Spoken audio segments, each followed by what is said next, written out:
चित्त उधर डालना ही नहीं, क्षमा में खड़े हो जाए, लेकिन क्षमा के पीछे बोला मकर पूजा मग पूजा पुस्तक क्षमेवर बोलत होतो. आज शांतीवर सकाळी सांगितलं, संतोष, शांती ठेवायची आणि क्षमा, हे 3 शब्द. क्षमा म्हणजे हे कलियुगातलं मुख्य है. कलियुग में क्षमा के सिवाय और कोई भी बड़ा साधन नहीं मनुष्य के पास जाने. और जितनी क्षमा की शक्ति होगी उतने ही आप शक्तिशाली. सबको क्षमा, क्षमा वही कर सकता जो बड़ा होता है. छोटा आदमी क्या क्षमा करे?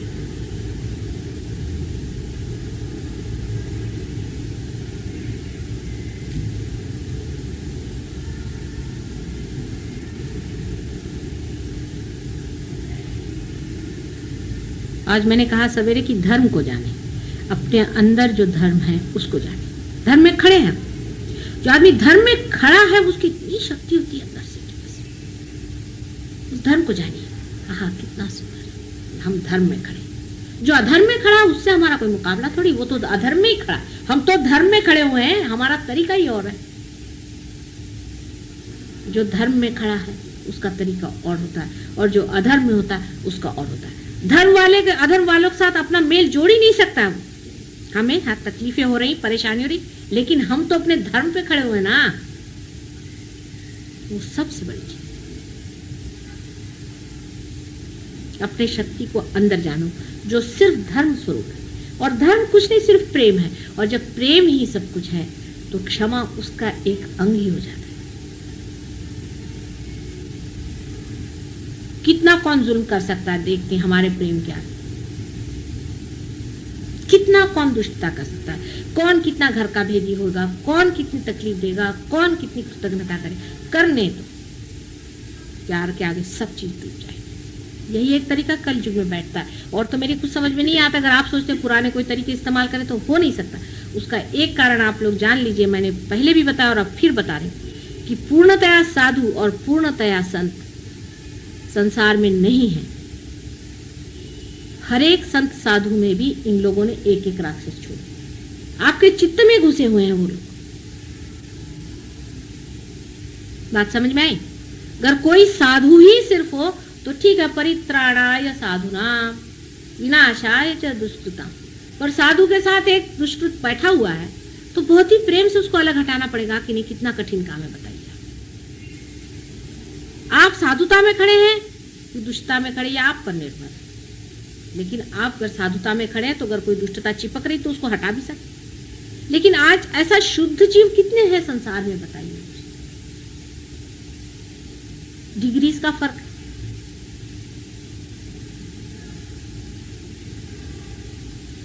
और जो लोग साधुता की ओर जा रहे हैं वो साधुता को बटोरे.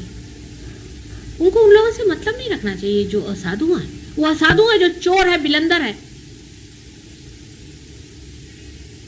उसका हमसे क्या मुकाबला भाई. वो चोर ही है और हम वो नहीं हो सकते, वो ये नहीं हो सकता. हम सबसे कोई मुकाबला हो ही नहीं सकता है. वो तो दूसरी लाइन पे चल रहा है, हम तो दूसरी लाइन पे चल रहे हैं.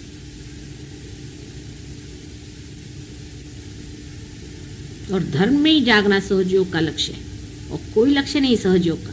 सीधा हिसाब किताब है इसका. सहजयोग का इस सब चीजों से बिल्कुल ही संबंध ही नहीं होता है. अपने धर्म में जागना है, अपने प्रकाश को पाना है, अपने को जानना है.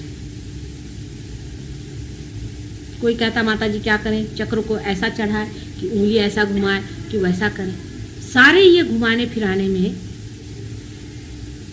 आदि गतियां हैं, प्राइमोर्डियल मूवमेंट्स हैं ये सारी जो मैं आपको बता रही. आदि गतियां हैं, प्राइमोर्डियल जो बनाई गई. लेकिन उसका अर्थ तभी होगा कि शुद्ध तरीके से चीज का प्रवाह हो ना. अंदर से अगर मिक्स्ड चीजें प्रवाहित है तो आप जब हाथ घुमाते हो तो किस तरह मिक्स पे घूम रहा है. क्षमा के सिवाय शुद्धता अंदर नहीं आ सकती. और जब शुद्धता आएगी तो प्रकाश धर्म का फैलेगा, शुद्ध निर्मल.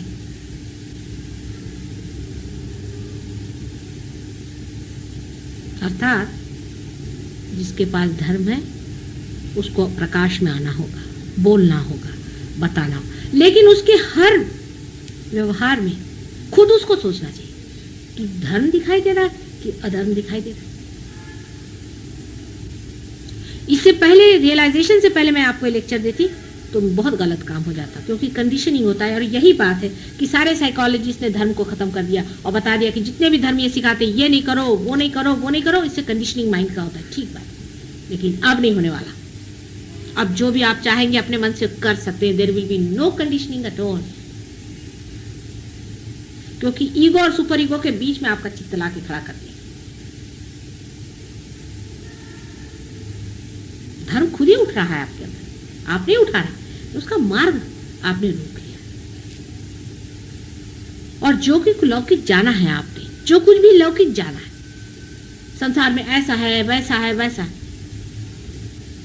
उससे आप अलौकिक का तौल नहीं कर सकते, अलौकिक का मूल्य उससे आप नहीं जोड़ सकते। या अलौकिक की बात मैं कर रही हूं, आप लोग लौकिकता से उसको देखते हैं। लौकिकता के 3 डायमेंशन खत्म हो चुके।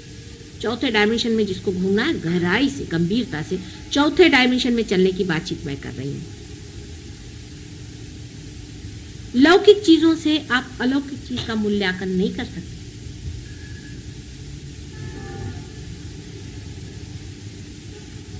क्या सताया लोगों को? कुछ भी नहीं सताया। हम तो कहते हैं हम तो आराम से हैं। जैसे जैसे हमने अपनी अपनी तकलीफें देखी, जैसे जैसे लोग हमने देखे हैं कि उनके लिए जोड़े से गालियां नहीं मिलेंगी, आपको जोड़े से उनका वर्णन नहीं मिल सकता, ऐसे ऐसे महादुष्ट देखे। लेकिन समाज की स्थिति बहुत अच्छी है आज।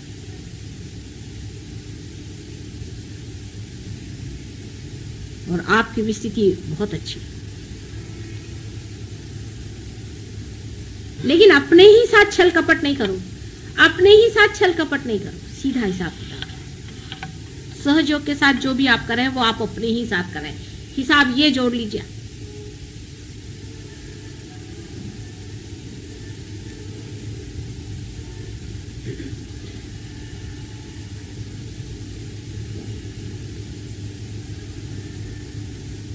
हाँ। अब ये प्रश्न बहुत बार हो जाता है एडमिनिस्ट्रेशन में। ऐसा प्रश्न होता है कि क्या करें, ये ठीक है या नहीं। और इतना आसान है, इतना आसान है कि कोई सा भी डिसीजन लेने से पहले निर्विचारिता में जाओ। अपने आप डिसीजन सामने जो आ जाए वो करिए, कभी गलत हो ही नहीं सकता है। पर डिसीजन निर्विचारिता में स्पॉन्टेनियस होगा, और विचार में आपने अगर कर लिया तो वो बायस्ड होगा, क्योंकि उसमें आपका ईगो और सुपर ईगो दोनों काम करते हैं।